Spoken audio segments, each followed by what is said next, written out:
The courthouse in Kasongo was crowded that morning. People moved in and out of the hall, lawyers whispered to their clients, and the sound of papers shuffling filled the air. But for me, everything felt strangely quiet. I sat on the wooden bench beside my husband, Malik Zuberi, staring at the divorce papers placed on the table in front of us. Malik looked completely relaxed, like he was attending a casual meeting instead of ending a 10-year marriage. He leaned back in his chair with a wide grin on his face. Then he actually laughed. Not a small nervous laugh, a loud, confident one. As if the whole situation was a joke meant only for his entertainment. I felt my chest tighten, but I stayed silent. For 10 years I had stood beside this man. When he had nothing, I supported him. When he struggled in his career, I encouraged him. I believed in him even when no one else did. But now, sitting in that courtroom, it felt like those 10 years meant absolutely nothing to him. Behind Malik, his wealthy family filled the seats like they were watching a show. His mother, Madame Sefiu, leaned toward one of her relatives and whispered something that made them laugh quietly. "Poor girl," someone murmured. "She will leave with nothing." They all believed the same thing, that I was just a simple housewife who depended on Malik's money. In their minds, once the judge signed those papers, I would walk out of that courtroom with an empty future. Malik picked up the pen and looked at me with a smirk. But none of them understood the truth. And very soon the entire courtroom would. From the very first day I married Malik, his mother, Madame Sefiu, made it clear that she didn't want me in the family. She never shouted at me directly. She didn't need to. Her words were always quiet, polite on the surface, but sharp enough to cut deep. At family gatherings in Kasongo, she would smile sweetly in front of people and then say things that made everyone look at me differently. "This is Malik's wife, Nala," she would say. "She doesn't work. She just stays at home." Sometimes she would add another sentence that hurt even more. "She has no job, no status, no money. Malik takes care of everything." The room would always become a little awkward after that. Some people would nod politely. Others would look at me with pity, like I was a burden Malik was forced to carry. I always smiled and stayed quiet. At weddings, birthday dinners, and family parties, I heard the same whispers again and again. Malik could have married someone richer. She is lucky he chose her. She brought nothing to this family. For years, I listened to those words without arguing. Malik never defended me either. Most of the time he simply laughed with them or ignored the conversation completely. To him it probably seemed harmless. But every time those words were spoken, something inside me changed a little. What none of them knew was that my quiet life was not as simple as they believed. While Malik spent his nights showing off expensive watches and luxury cars to his friends, I spent my nights working on something else, something no one paid attention to. When he traveled with friends or attended fancy parties, I stayed home with my laptop, studying markets, learning about investments, and slowly building connections. It started with a very small online trading deal. Just a little project I worked on late at night while the house was quiet. Then that small deal turned into another opportunity. And that opportunity turned into something bigger. Year after year I kept building. Slowly, carefully, quietly. I never told Malik. I never told his family. And I never corrected Madame Sefiu when she told people I had nothing.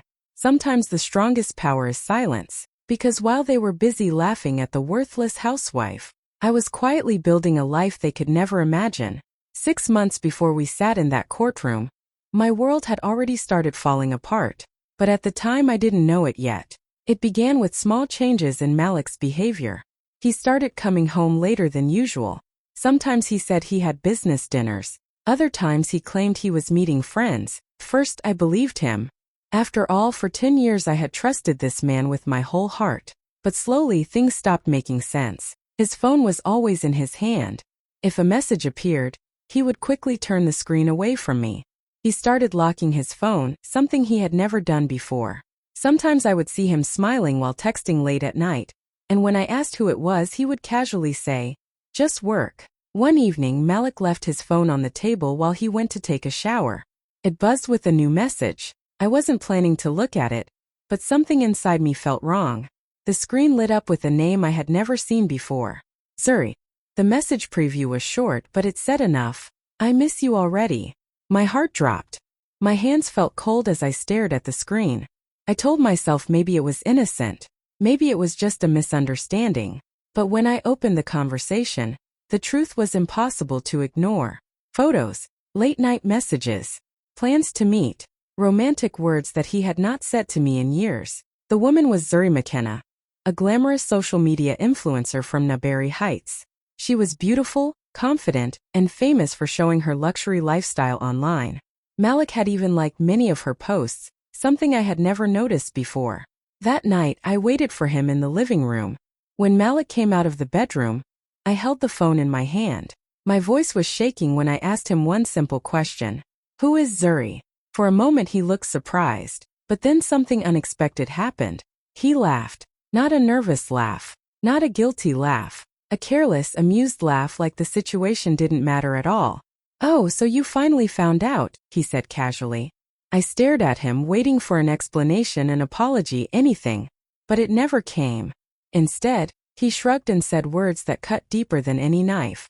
You should be grateful I stayed this long. The room felt suddenly heavy and silent. 10 years of memories flashed through my mind. Our wedding day, the struggles we faced, the dreams we once shared. And in that moment I understood something painful but clear. Our marriage wasn't breaking in that moment. It had already been broken for a very long time. While Malik was busy enjoying the attention of his friends and showing off his expensive lifestyle, I was quietly building a completely different life. Malik loved luxury. He loved being seen. New watches, fancy dinners, expensive trips with friends, those things mattered a lot to him. Many nights he came home talking about the parties he attended or the people who admired his success. Everyone believed Malik was the successful one in our marriage. And I let them believe it. While he was out living that loud, flashy life, I was usually at home in a quiet room with my laptop open. First, it started as something very small. I began learning about online trading and small digital businesses. I watched videos, read articles, and studied late into the night while the house was silent. My first investment was tiny. Honestly, it was money most people would not even take seriously. But I treated it carefully. I studied every move, every risk, every opportunity. Slowly, that small investment started growing. Then one day I saw an opportunity to partner in a small online trade deal. It was risky, but I trusted my research. I took the chance, and the profit was bigger than I expected. That was the moment everything started changing. One opportunity led to another. I began meeting people who understood business and investments. Some of them were surprised to see a quiet woman like me asking serious questions about property and finance. But once they realized I understood the market, they started taking me seriously. A few years later, I made my first property investment in Kasongo. It was not a huge building, just a small apartment block in a developing area. Many people thought it was a bad location, but I saw its future. Within 2 years, the value of that property doubled. After that, I invested in another building, then another. Before I even realized how far things had gone, I owned multiple apartment blocks across Kasongo, and even in Mavuno district. My income kept growing quietly month after month. The strange thing was, Malik never noticed. He never asked where the extra money in my accounts came from. He never asked how I managed things when he was busy with his own life. The truth was simple. He never cared enough to look. To him, I was still just the quiet housewife sitting at home while he built his career.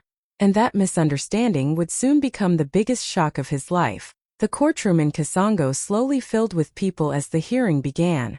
Lawyers moved around with files in their hands, clerks organized documents, and quiet conversations echoed through the room. But the moment the judge walked in, everything suddenly became silent.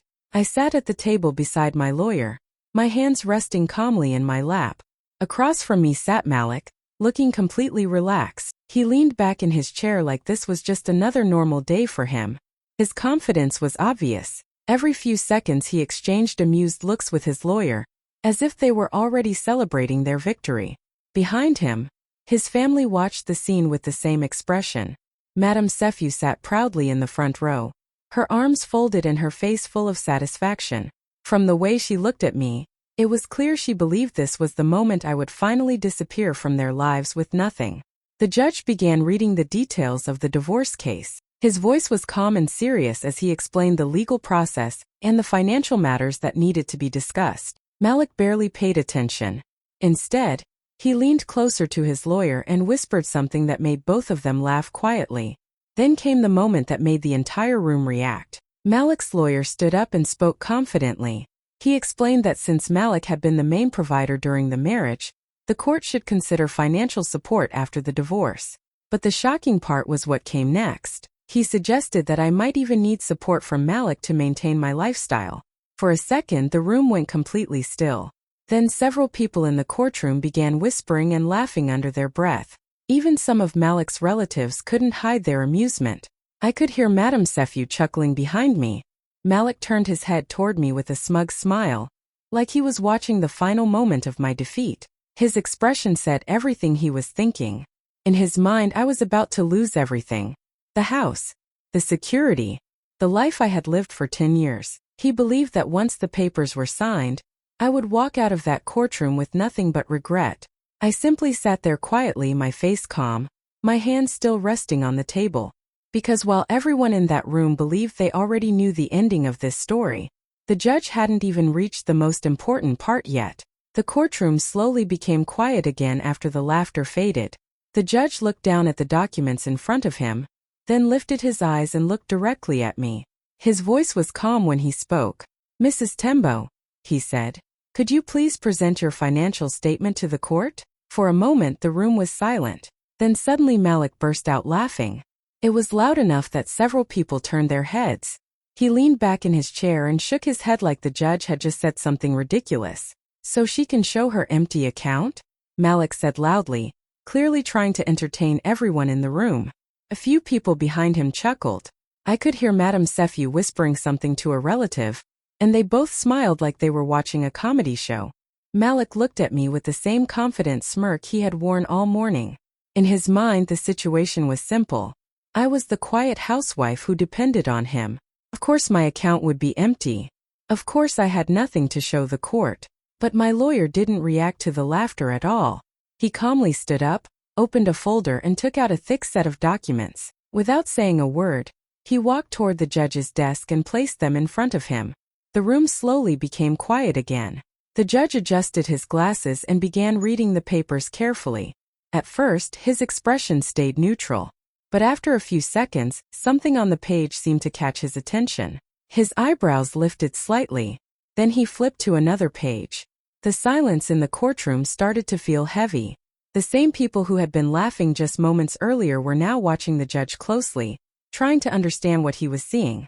Malik was still relaxed in his chair, though he looked a little curious now. "What is it?" he asked his lawyer quietly. But his lawyer didn't answer. Because at that moment, the judge slowly placed the papers down on the desk and looked up at the courtroom again. And the number printed on those pages was about to change everything everyone believed about me. The judge picked up the papers again and adjusted his glasses slowly. The courtroom was completely silent now. Everyone was waiting for him to speak. He cleared his throat and looked down at the financial statement in front of him. Then he began reading the numbers out loud. At the time of this hearing, the judge said calmly, "Mrs. Nalatembo holds ownership in several properties, multiple investment accounts and company shares." Malik was still sitting comfortably in his chair, but the confident smile on his face began to fade slightly. He leaned forward a little, trying to hear better. The judge continued reading. "The total estimated value of these assets," he paused for a moment and looked again at the paper, "is over $18 million. For a few seconds, no one in the courtroom moved. It felt like the entire room had stopped breathing. The quiet laughter that had filled the room earlier disappeared instantly. Every whisper, every smirk, every confident expression vanished. Malik's smile froze on his face. His eyes widened as if he wasn't sure he heard correctly. He slowly turned his head toward me, staring like he was looking at a stranger. 18 million, he whispered under his breath. Behind him, Madame Sefu looked completely stunned. Her confident posture disappeared as her mouth slowly fell open in disbelief. The same woman who had spent years telling people I had nothing was now sitting there in shock. Even the lawyers looked confused. Malik's lawyer quickly leaned toward the judge's desk, asking to review the documents again. His confident attitude from earlier was gone. Now he was flipping through the pages carefully, his face growing more serious with every line he read. The courtroom was no longer laughing. Now people were whispering in disbelief. How is that possible? She owns all of this? That's Nala Tembo? The woman they had mocked as a poor housewife, only minutes earlier was suddenly something very different. While Malik had been busy chasing attention and luxury, I had quietly built one of the most powerful investment portfolios in Kasongo. And for the first time that day, Malik Zubri wasn't laughing anymore. The courtroom stayed quiet after the judge finished reading the numbers. People were still whispering to each other, trying to understand what they had just heard.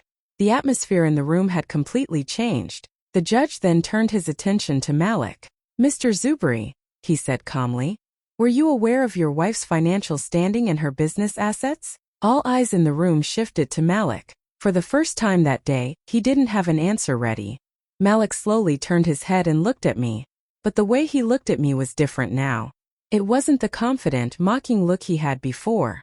This time it was confusion, shock, almost disbelief. He stared at me like he was trying to recognize someone he thought he knew. But suddenly he wasn't so sure anymore. I didn't know," he finally said quietly. Even his voice sounded different. The same man who had been laughing minutes ago now looked completely lost. And honestly, that moment said more than anything else, because Malik had lived beside me for 10 years. 10 years. Yet somehow he had never really seen me. In his mind, I had always been the quiet woman standing in the background, the wife who stayed at home, the woman who cooked, listened, and supported him while he chased his dreams. He believed he was the successful one. He believed he was the powerful one. He believed I needed him. But the truth was very different. While Malik spent years chasing attention, expensive parties, and the approval of other people, I spent those same years building something real. When he was showing off new watches to his friends, I was studying markets. When he was posting pictures from luxury restaurants, I was signing property deals. When he was busy trying to look successful, I was quietly becoming successful. Piece by piece, year by year, deal by deal. I didn't build my life loudly. I didn't need applause or attention. I simply worked in silence. And now, standing in that courtroom, the truth was finally impossible to ignore. Malik hadn't just underestimated me. He had completely failed to see the empire that had been growing right beside him the entire time. After the courtroom finally settled down, the judge looked over the documents one last time. The silence in the room felt heavy now. Just an hour earlier people had been whispering and laughing, but now no one seemed interested in joking anymore. The judge spoke in a calm and steady voice. "After reviewing the financial records of both parties," he said, "the court has decided that each individual will keep their personal assets acquired during the marriage." His words were simple, but their meaning was powerful. It meant that everything I had built, every property, every investment, every company share would remain mine. And Malik would leave the marriage with far less than he had expected. A quiet wave of murmurs moved through the courtroom. Malik sat frozen in his chair. The confident man who had walked into the courtroom earlier now looked completely different. His shoulders were stiff, and the smug smile he once wore had disappeared. He slowly turned his head toward his lawyer, as if waiting for him to say something, anything that could change what had just happened. But his lawyer remained silent. Behind him, Madame Sefu looked equally stunned. The same woman who once told everyone that I had nothing was now staring at the floor, unable to hide the shock on her face. Malik suddenly leaned forward like he wanted to speak. "Your Honor, But the words stopped halfway. Nothing came out. For years, Malik had always been the loudest voice in every room. He was the man who loved attention, loved control, loved being admired. But in that moment, sitting in the middle of the courtroom with everyone watching him, he had nothing left to say. Because the truth was standing right in front of him. The woman he believed was powerless was actually stronger than he ever imagined. The wife he thought depended on him had built an entire life without his help. And the marriage he believed he was walking away from as the winner was actually the moment he realized how wrong he had been all along. A few months after the divorce, my life looked completely different. The courtroom drama slowly became a story people talked about across Kasongo. But for me, it was just the beginning of a new chapter. With the freedom I finally had, I focused even more on my businesses. The apartment buildings I owned in Kasongo continued to grow in value, and soon I started expanding into new places. I invested in new properties along Baraka Coast, where tourism was growing fast, and later I opened another project in Lamera City. For the first time in years, I felt completely in control of my own life. My days were now filled with meetings, new business plans, and traveling between cities to manage my investments. The quiet woman who once stayed in the background had suddenly become someone many people wanted to work with. Sometimes people recognized me. A few of them had even heard about the courtroom incident. They would approach me politely and ask the same question almost every time. Do you regret the divorce? Whenever I heard that question, I simply smiled. Because the truth was something they didn't fully understand.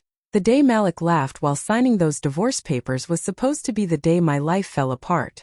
At least that's what he believed. He thought he was walking away from a woman who had nothing. But in reality, that moment changed everything for me. It was the day I finally stopped living in someone else's shadow. It was the day I realized I never needed anyone's approval to succeed. And it was the day my real life truly began. Sometimes people expect revenge to be loud and dramatic, but the most powerful revenge is much simpler than that. It is living well. It is succeeding. It is moving forward while the people who underestimated you are left behind, wondering how they ever misunderstood you so badly. Malik believed he was leaving a powerless woman that day. But the truth was very different. Without realizing it, he had just walked away from a queen.